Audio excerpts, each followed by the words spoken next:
తెలంగాణలో బీసీ హక్కుల సాధన కోసం వివిధ బీసీ సంఘాలు నడుం బిగించాయి. బీసీలకు 42% రిజర్వేషన్లు సాధించాలనే లక్ష్యంతో ఈ పోరాటాన్ని ఉధృతం చేశాయి. రేపటి రాష్ట్ర బంద్కు అధికార కాంగ్రెస్ పార్టీ సంపూర్ణ మద్దతు ప్రకటించడంతో ఈ ఉద్యమానికి అనూహ్య బలం చేకూరింది. రిజర్వేషన్ల విషయంలో వెనక్కి తగ్గే ప్రసక్తే లేదని పీసీసీ చీఫ్ మహేష్ కుమార్ గౌడ్ ప్రకటించారు. ఇటు ప్రధాన ప్రతిపక్షం బీఆర్ఎస్, బీజేపీతో పాటు మావోయిస్టు పార్టీలు, సిపిఐ నుంచి కూడా మద్దతు లభించింది.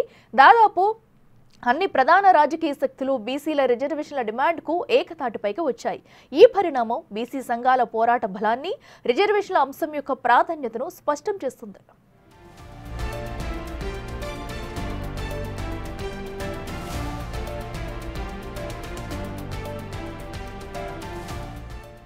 ఈ క్రమంలోనే డీజీపీ ఆఫీస్ ఓ ప్రకటన విడుదల చేసింది. శాంతియుత పద్ధతిలో బంద్ జరుపుకోవాలని కోరింది. ఎలాంటి హింసకు తావు ఇవ్వొద్దని రిక్వెస్ట్ చేసింది. పోలీసులకు ఎప్పటికప్పుడు పరిస్థితిని మానిటర్ చేస్తారని తెలిపింది.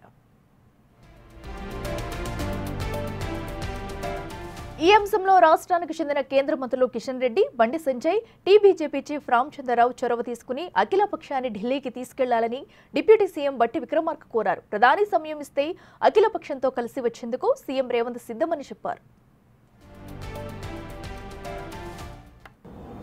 అట్లాగే బీజేపీకి సంబంధించిన ఈ రాష్ట్రం నుంచి ప్రాతినిధ్య వ్యవస్థలో ఇద్దరు కేంద్ర మంత్రులు, రాష్ట్ర అధ్యక్షులు రామచంద్రరావు గారిని, కిషన్ రెడ్డి గారిని, సంజయ్ గారిని అందరినీ అడుగుతా ఉన్నాను, ఎందుకు మీరు ఓబీసీలకు సంబంధించిన బిల్లు తెలంగాణ రాష్ట్ర శాసనసభలో ఏకగ్రీవంగా ఆమోదం తెలియజేస్తే మీరు ప్రధానమంత్రి దగ్గర కూర్చొని ఈ బిల్లుని పార్లమెంట్లో పెట్టించి మీరు ఎందుకు పాస్ చేయించకుండా అడ్డుపడతా ఉన్నారు? మీ అడ్డుపడుతున్నటువంటి వైనం ఈరోజు రాష్ట్రంలో ఉన్న ఓబీసీల గుండె కోతగా మారింది. నేను అడుగుతా ఉన్నాను, మేము అడుగుతా ఉన్నాం, మీరు లీడ్ చేయండి. ముఖ్యమంత్రి గారు కూడా అఖిల పక్ష సమావేశానికి మీరు ప్రధానమంత్రితో టైం తీసుకొని పార్లమెంట్లో బిల్లు పెట్టించి దాన్ని క్లియర్ చేసి, మేము పంపించిన బిల్లును క్లియర్ చేసి వెంటనే 42% రిజర్వేషన్ ని స్థానిక సంస్థలు అమలు చేయడానికి ఉపయోగపడేటట్టుగా మీరు అఖిల పక్షాన్ని తీసుకొని పోతా అంటే మా ముఖ్యమంత్రి సైతం కలిసి రావడానికి సిద్ధంగా ఉన్నాడు. మీరు టైం తీసుకోండి, మీ ఆయనకు కూడా రావడానికి కూడా సిద్ధంగా ఉన్నాడు.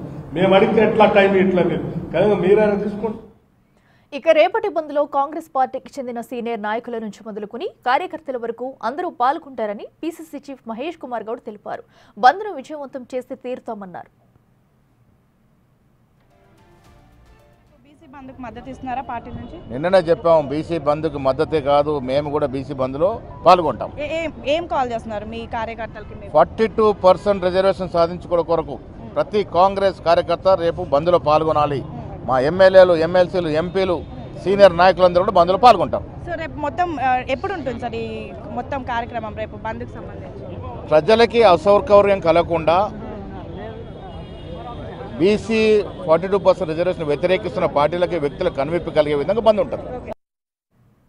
బీసీ బంద్ కోసం ఆర్ కృష్ణయ్య తెలంగాణలో చేసే ప్రయత్నం ఢిల్లీలో కూడా చేయాలని కోరారు ఎంపీ చామల కిరణ్ కుమార్ రెడ్డి. బీజేపీ అధ్యక్షుడు రామచంద్రరావు, బండి కిషన్ రెడ్డిని ఢిల్లీకి తీసుకెళ్లి బీసీ రిజర్వేషన్ బిల్లుపై ప్రధానితో చర్చించాలన్నారు.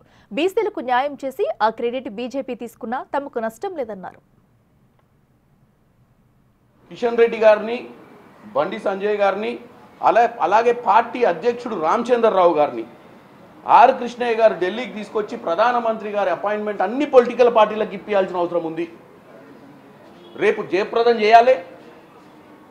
తదనంతరం వారు ఢిల్లీకి వచ్చి, ఎందుకంటే వారు కూడా పెద్దల సభ, చట్టసభల్లో ఈరోజు క్రియాశీలకంగా ఉన్నటువంటి ఆర్ కృష్ణయ్య గారు వాళ్ళ నాయకత్వం రాష్ట్రంలో, తెలంగాణ రాష్ట్రంలో ఉన్నటువంటి వాళ్ళ నాయకత్వం మీద ప్రెజర్ పెట్టి వాళ్ళని తీసుకొచ్చి ప్రధానమంత్రితోటి, రాష్ట్రపతితోటి, రాష్ట్రంలో ఉన్నటువంటి అన్ని పొలిటికల్ పార్టీలు, మేము కూడా వాళ్ళు అపాయింట్మెంట్ ఇప్పిస్తే వాళ్ళతోటే ప్రధానమంత్రిని, వారితో పాటే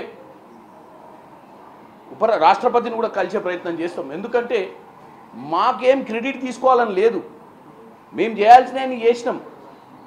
మేము ఇంకా ముందు కూడా ఏదైనా చేయాల్సి వస్తే ఏదైనా చేయడానికి సిద్ధంగా ఉంది కాంగ్రెస్ పార్టీ. ఇక BC JAC chairman MP R Krishnaiah Telangana Jagruthi అధ్యక్షురాలు కవితను కలిశారు. రేపటి బంద్కు సహకరించాలని కోరారు.